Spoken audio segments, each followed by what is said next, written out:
제가 고등학교 2학년 때 교회에 다니는 친구들 몇 명하고 친하게 지냈습니다.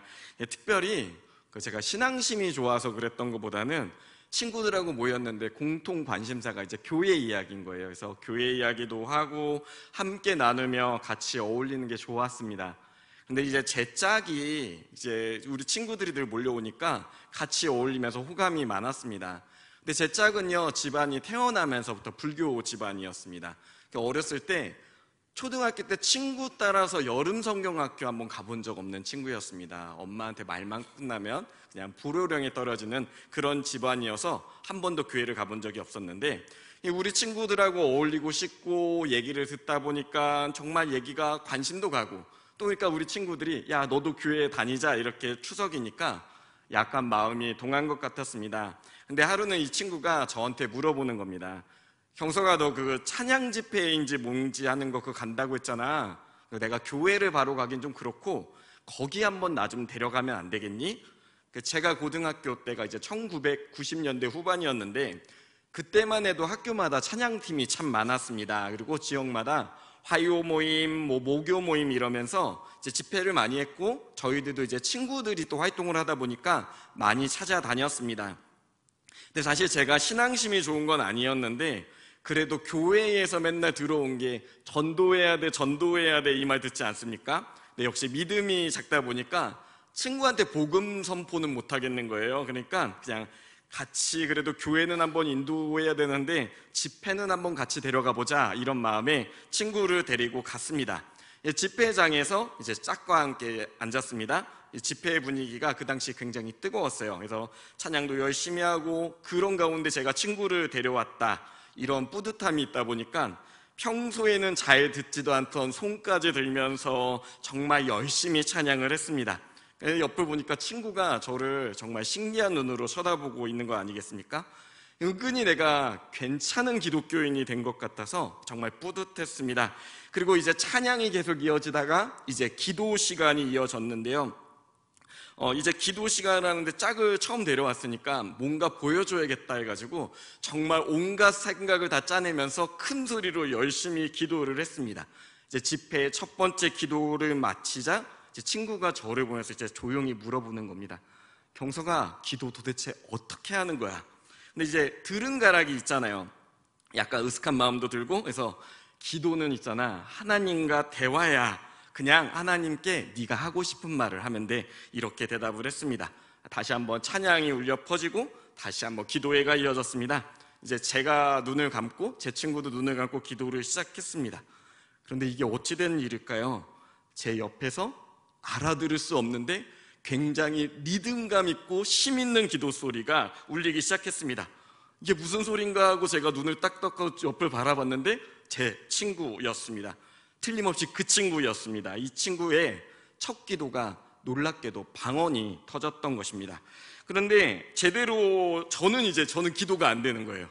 저는 기도도 못하고 이렇게 나중에 이렇게 친구만 바라본 거예요. 이제 기도를 마치자마자 친구가 고개를 드는데 콧물이 이렇게 범벅, 이 상황 아시죠?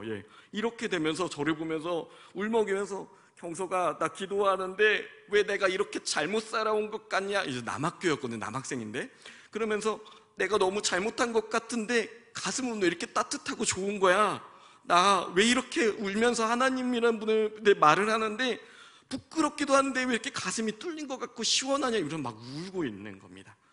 근데 저는 그 사건이요 굉장히 큰 충격이었습니다. 왜냐하면 저는 어려서부터 교회를 다녔지만 그때까지 한 번도 그런 체험을 한 적이 없었기 때문입니다. 방언은 말할 것도 없고요. 저는 사실 그 전에 장로교회의 보수적인 교단이었기 때문에 방언이라는 건 그냥 혀가 꼬여가지고 이상한 소리를 해내는 이상한 현상이라 생각을 했습니다. 그런데 바로 이 옆에 친구가 처음 교회에 와서 처음 기도의 문을 연 게 방언이 열리니 이게 어찌겠습니까? 무섭기까지 하더라고요. 이상한 소리를 내고 그치면 그나마 나을 텐데 콧물 눈물 다 흘리면서 이게 말하는 거 이거 뭡니까? 제가 아무리 신앙생활 열심히 안 했고 성경 공부 열심히 안 했어도 이 상황이 뭔가 이상한 상황이 일어났다는 건 깨달을 수 있었습니다. 이 친구가 은혜 받는 모습을 보는데요, 감사한 게 아니라 억울한 겁니다. 나는 어려서부터 교회를 다녔는데 나는 어려서부터, 그리고 얘는 오늘 처음 왔지 않습니까? 나는 이날까지 기도를 해왔는데 얘는 첫 기도가 방언이고, 첫 기도에 눈물 쏟고, 첫 기도에 회개하고, 나는 어려서부터 교회를 다녔고 여름 성경학교 수련회 출석 빠짐없이 다 갔는데 나는 아무것도 없었습니다. 긴 시간 기도하면서 나중에 저는 할 말도 없고 보여줄 것도 없는데 이 친구는 계속해서 눈물로써 방언으로써 기도를 하면서 그날 결단하고 예수님을 믿고 교회로 나가게 되었습니다. 근데 이제 시간이 지나서 돌아보니까요, 이것은 제 짝이 뭔가 특별해서라기보다는 제 짝을 향한 하나님의 부르심이 있었다는 것을 깨달았습니다. 제 친구는 이후에 신앙을 굳건히 세웠고 현재는 성결교회 집사 그리고 찬양단의 리더로 섬기고 있습니다. 근데 그 친구가 이제 종종 저에게 자기를 신앙으로 이끌어준 은인이다라는 말을 많이 합니다. 근데 사실 정작 저는 혼란스러웠고 심지어 이 친구에게 질투심까지 가지고 있었습니다. 여담이지만 나중에요, 친구 몰래 집회를 가면서 기도 내용이 그거였어요. 주님, 상우한테 준 그 은사 저한테도 주세요. 저도 방언 받아야 됩니다. 이렇게 한참을 기도를 했고 고3 때 결국 받았습니다. 자, 오늘 설교 제목은요, 우리를 부르신 이유입니다. 이 부르심은 흔히 콜링 혹은 소명이라고도 하죠. 근데 이 소명이라는 말, 바로 하나님의 부르심을 말합니다. 이 시간에는 하나님께서 우리에게 소명을 주신 이유, 곧 우리를 부르신 이유에 대해 나누고자 합니다. 오늘 말씀을 통해서 우리의 신앙생활 속에서 하나님의 풍성하신 은혜를 깨닫고 누리시길 주님의 이름으로 소망합니다. 우리는 이미 하나님을 믿는 결정을 내가 한 것이 아니라 하나님께서 우리를 불러주셨다는 사실을 잘 알고 있습니다. 배워서 알고는 있는데 사실 이게 와닿지 않는 분들도 있습니다. 아니, 내가 선택을 해서 교회로 온 거지 왜 하나님이 나를 부르셨다는 거야? 라고 이렇게 얘기하는 분들 계실 겁니다. 그런데 신앙의 자세를 바라보면요, 이 두 가지 생각하시는 분들의 차이가 분명히 납니다. 하나님을 인격적으로 만난 체험이 없는 사람들의 특징이 있어요. 이게 뭐냐면 교회를 고객의 마음으로 온다는 것입니다. 기왕이면 나를 귀찮게 하지 않고 설교는 짧고 달콤한 말씀, 그리고 기왕이면 뭔가 자랑할 만한 유명한 교회를 찾아가 보고 싶어 합니다. 신앙심이 약할 때에는 먼저 섬겨주는 분들이 오기만 해도 잘했다. 그리고 특별히 우리 교회 같은 경우 이제 신방 전도사님 굉장히 잘 챙겨주지 않습니까? 그리고 우리 지역장님, 많은 분들이 교회에 오시는 분들 정말 잘 섬겨주니까 그냥 마냥 내가 선심을 쓰는 것 같고 어떤 부분에서는 내가 이 교회를 택해줬다, 이런 생각에 머무는 분들이 있습니다. 그리고 이런 분들 특징이 있어요. 이런 분들은요, 절대 교회에 봉사를 하지 않습니다. 할 필요가 없다고 생각하는 거죠. 하나님의 은혜, 부르심의 체험이 없다 보니까요, 교회에 나오는 것을 종교생활의 선택이고 내가 이 교회에 선심을 썼다, 자기 중심적으로 자기가 무엇인가 시간과 헌금을 이곳에 소비한다는 이런 생각을 하는 것입니다. 혹시 이 가운데 그렇게 생각하시는 분 없으시죠? 없으시길 주님의 이름으로 축원합니다. 사실 이 수요 예배에 시간을 내서 이곳에 오신 분들 중에 그렇게 가볍게 종교 생활을 하시는 분들은 없을 것입니다. 자, 성경 말씀 디모데후서 1장 9절 말씀 한번 함께 합독하시겠습니다. 하나님이 우리를 구원하사 거룩하신 소명으로 부르심은 우리의 행위대로 하심이 아니요 오직 자기의 뜻과 영원 전부터 그리스도 예수 안에서 우리에게 주신 은혜대로 하심이라. 아멘.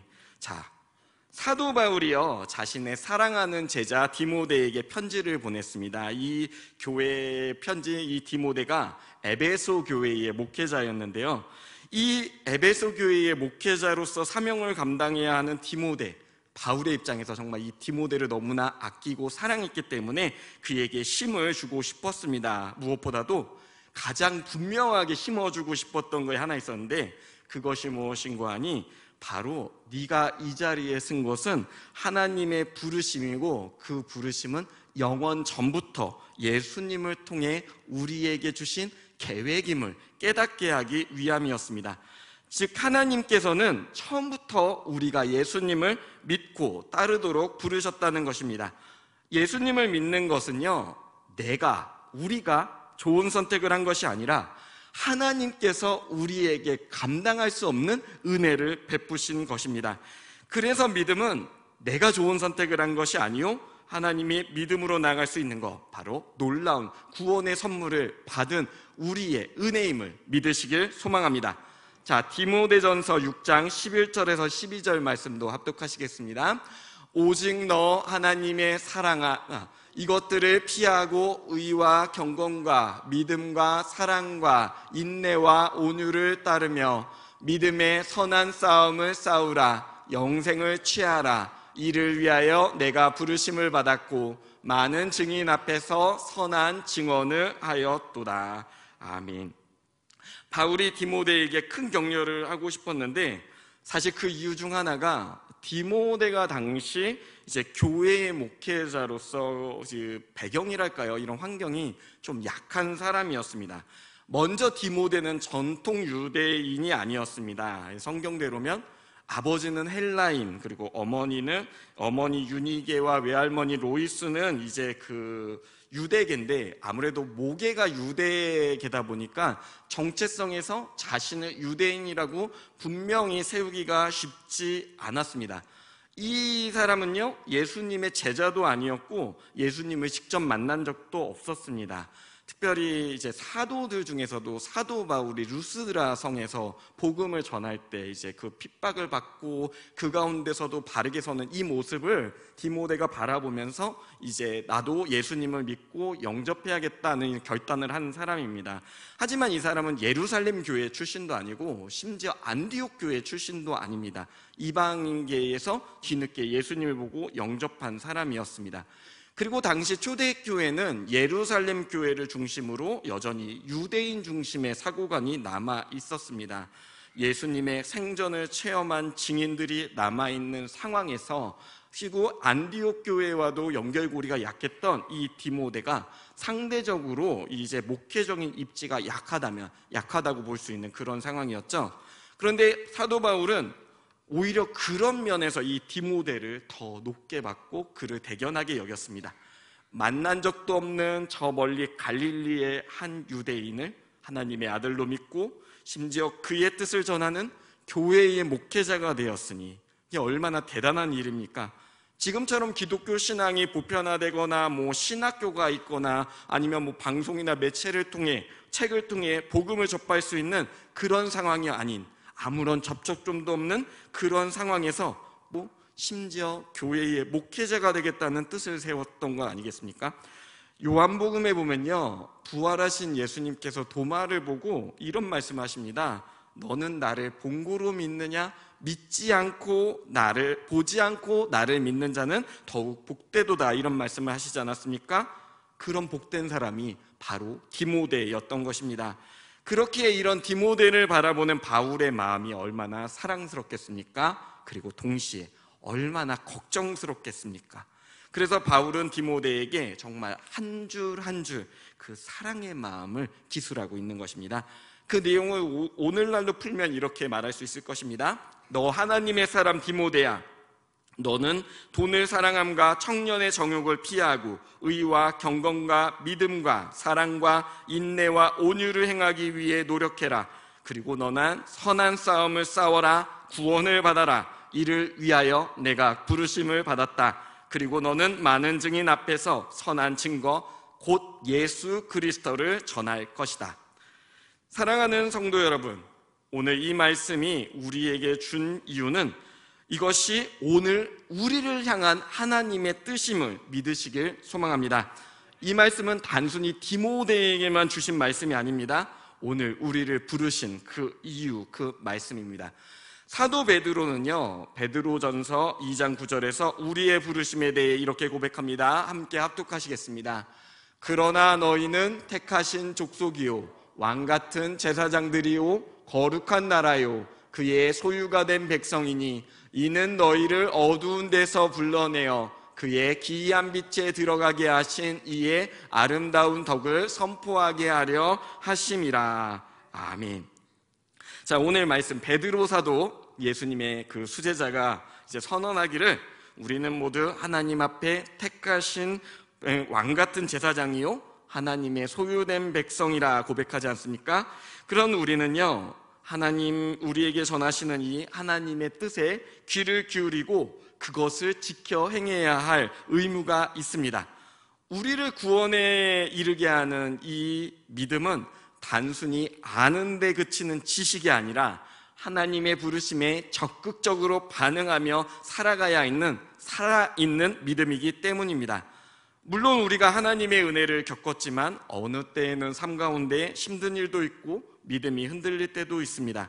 그러나 신실한 하나님께서는 분명한 목적을 가지고 당신의 자녀를 부르십니다.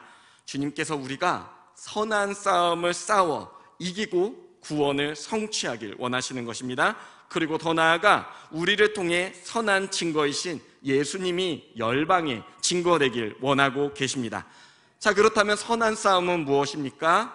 이미 우리는 그 싸움이 무엇인지 잘 알고 있습니다. 바로 하나님을 나의 주인으로 인정하는 싸움입니다. 그것은 하나님의 뜻과 내 마음의 갈등, 내 욕심이 달라서 갈등될 때 내 갈등을 뒤로 버리고 하나님의 뜻을 선택하는 삶입니다. 소위 영적 전쟁이라 제가 이 표현을 종종 쓰는데요, 어렵게 생각하지 마십시오. 이런 선한 싸움이 바로 영적 전쟁입니다. 여러 선택의 기로에서 하나님을 선택하기 위한 내면의 갈등, 그리고 그 가운데서 하나님의 말씀을 선택하는 그 승리, 이것이 바로 영적 전쟁입니다. 우리는 이 영적 전쟁 가운데 승리해야 합니다. 이것이 바로 하나님께서 우리를 부르신 이유이기 때문입니다. 하나님께서 우리에게 주신 소명, 그것은요, 참되고 진정한 그리스도인이 되는 것입니다. 이 진정한 그리스도인은 누구입니까? 하나님과 함께 동행하고 선한 싸움을 내 능력이 아니라 성령의 능력을 힘입어 싸워 구원에 이른 사람입니다. 진정한 그리스도인은 더 나아가 하나님의 독생자 예수 그리스도를 증거하는 증인입니다. 사랑하는 성도 여러분, 저와 우리들이 하나님 앞에 진정한 그리스도인이 되시길 주님의 이름으로 축원합니다. 자, 오늘 말씀 디모데전서 6장 13절에서 14절 말씀도 합독하시겠습니다. 만물을 살게 하신 하나님 앞과 본디오 빌라도를 향하여 선한 증언을 하신 그리스도 예수 앞에서 내가 너를 명하노니 우리 주 예수 그리스도께서 나타나실 때까지 흠도 없고 책망받을 것도 없이 이 명령을 지키라. 아멘. 이 본문 구절은 하나님의 부르심을 따르는 것이 하나님과 예수님께서 원하시는 것임을 분명하게 증거하고 있습니다. 우리가 선한 싸움을 이겨내어 흠없이 책망 없이 예수님 앞에 서야 한다는 것입니다. 그런데 우리가 죄인인데 어떻게 흠도 없고 또 책망받을 것도 없다는 것입니까? 그걸 말씀하시는 게 아닙니다. 우리의 마음에서 주님이 나의 우선순위가 되고 우리의 마음이 주님의 선한 일을 추구하고자 하는 우리의 마음의 동기, 우리의 마음의 중심이 하나님을 향하길 원하신다는 말씀입니다.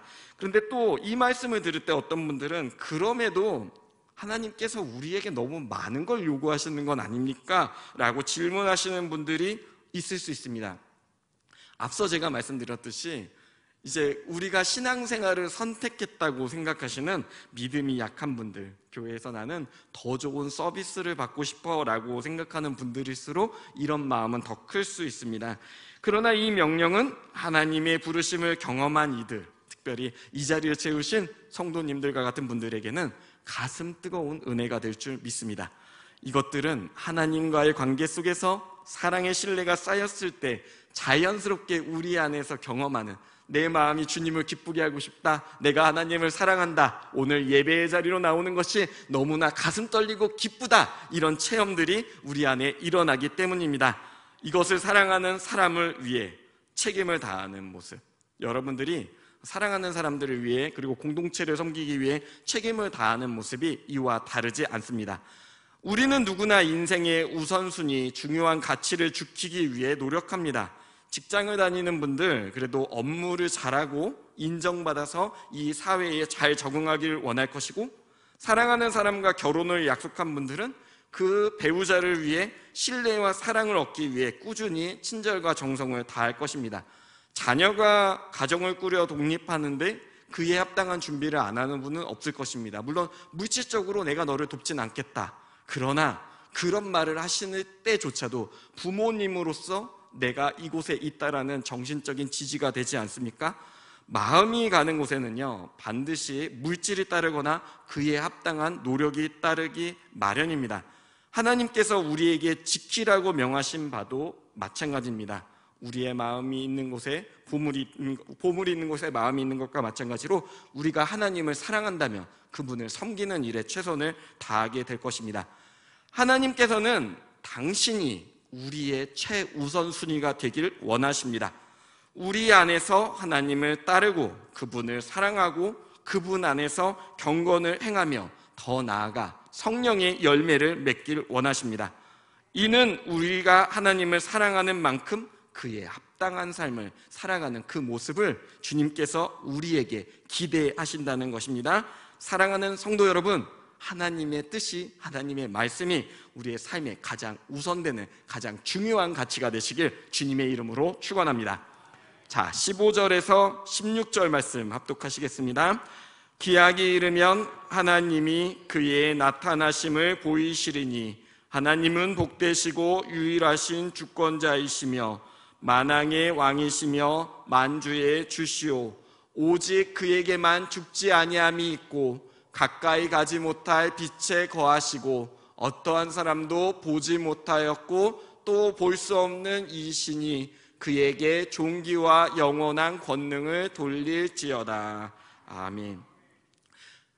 때가 되면요, 우리 중 누구 할 것 없이 모든 사람이 예수님의 다시 오심을 보게 될 것입니다. 심지어 예수님을 주로 영접하지 않은 이들도 부활해서 예수님의 오심을 보게 될 것입니다. 우리가 원하든지 원치 않든지 우리 인생은 유한하고 우리는 반드시 주님 앞에 서게 됩니다.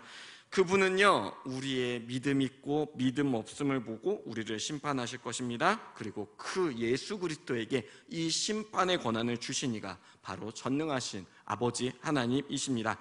그 아버지 하나님께서 친히 독생자 예수님의 영광을 우리 앞에 보이실 것입니다. 그 앞에 설 때까지 우리는 참된 그리스도인으로서 주님께, 우리 예수님께 존귀와 영원한 권능을 돌려야 할 줄 믿습니다.